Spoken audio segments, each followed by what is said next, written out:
picture this. A massive rocket, sitting on the launch pad, just packed with millions of pounds of controlled energy. The countdown hits 0. You get this incredible eruption of fire and thunder. But then, something goes terribly wrong. A violent, shrieking vibration starts up, a scream from deep inside the engine. And in just a few seconds, this absolute marvel of engineering just tears itself apart. So what is that? What's that invisible force that can turn all that control power into a complete catastrophe? This is one of the highest stakes questions in all of engineering. And the answer is often this hidden danger that's lurking inside any system that burns fuel under huge amounts of pressure. And this culprit has a name: combustion instability. Now, this isn't some simple mechanical failure, like a bolt shearing off. No, it's way more complex. It's like this destructive dance between physics and chemistry and acoustics, and it can bring down the most powerful engines we've ever built. Okay, let's get into it. So what exactly is this instability we're talking about? Well, in a nutshell, it's when that smooth, powerful burn inside an engine turns into a series of violent, totally unwanted pressure oscillations. It's basically the engine's combustion process going completely rogue. Think of it this way, right? A stable, happy engine, it purrs. The energy release is smooth, it's continuous, it's powerful, just like a steady flame from a blowtorch. But an unstable engine, it screams.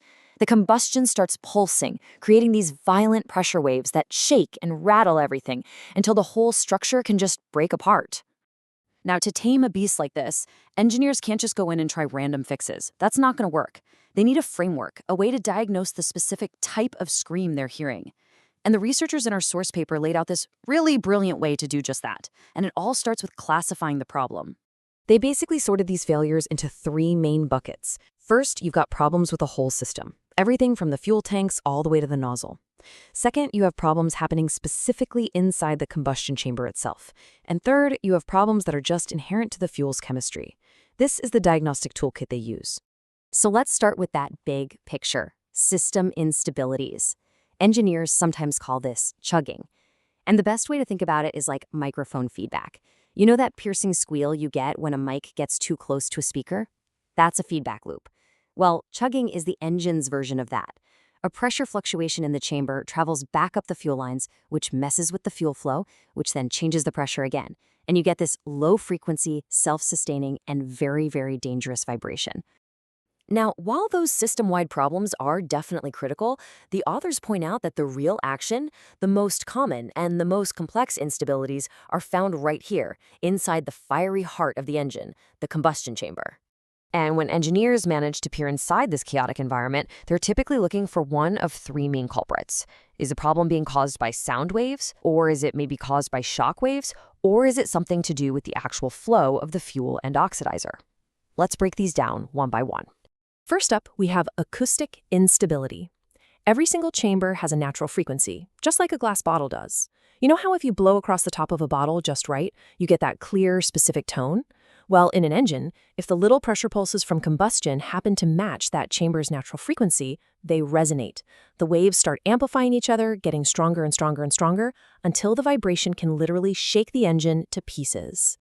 So, if acoustic instability is like a hum that grows into a deafening scream, shock instabilities are something else entirely. These are sharp, violent pressure fronts. I mean, think of them like tiny, continuous detonation waves just ripping through the chamber, at or even above the speed of sound. They are incredibly destructive and represent this highly chaotic, really nasty failure mode. And finally, there's fluid dynamic instability. Now, this one isn't about sound or shock waves. It's about the very pattern of the flow itself. Sometimes the fuel and oxidizer can form these unstable, swirling patterns, these vortices. And what happens is these vortices can trap the reactants, leading to these periodic puffs of combustion, which create their own pressure pulses. Okay, now take a look at this because it shows us exactly what we're talking about. This diagram from the paper is for a hybrid rocket. You can see this big swirling vortex forming. See how it sucks in fuel and oxidizer into what's called the cool core? In there, they mix and they mix and they mix, and then boom, a puff of combustion. That pressure pulse disrupts the vortex for a second, and then the whole cycle just starts right over again, creating this steady, rhythmic, and really dangerous pulse. All right, we've identified the suspects. We kind of understand the mechanics of how these things fail. Now for the really crucial part. How in the world do we engineer a solution and tame this violent shaking? I mean, it seems like an almost impossible task, right? How do you fight back against a force that's born from the very fire that's supposed to be powering your engine? Well, it turns out engineers have developed some incredibly clever methods to do just that. And this graph from the paper illustrates one of the coolest techniques perfectly. So what you're looking at here is the amplitude of those pressure waves. That top, really spiky line, that's an engine experiencing severe instability. Now look at the bottom line. It's the same engine, but with just a tiny amount of aluminum powder added to the fuel. The effect is absolutely staggering. Those little particles act like tiny shock absorbers, just soaking up the acoustic energy and calming the whole engine right down. But it's not just about additives. Engineers have a whole toolbox they can use. They can install baffles, which are basically just walls inside the chamber, to physically break up those swirling waves. They can completely redesign the fuel injectors, change the very shape of the chamber itself, or even install acoustic liners, which work kind of like the soundproofing panels in a recording studio, just designed to absorb all that destructive energy. Ultimately, though, the goal isn't just to fix the problem when it happens, it's to avoid it completely. And this is how they do it. This chart is called a stability map. Now, you don't need to understand every little detail, just the concept. It's basically a weather map for the inside of an engine.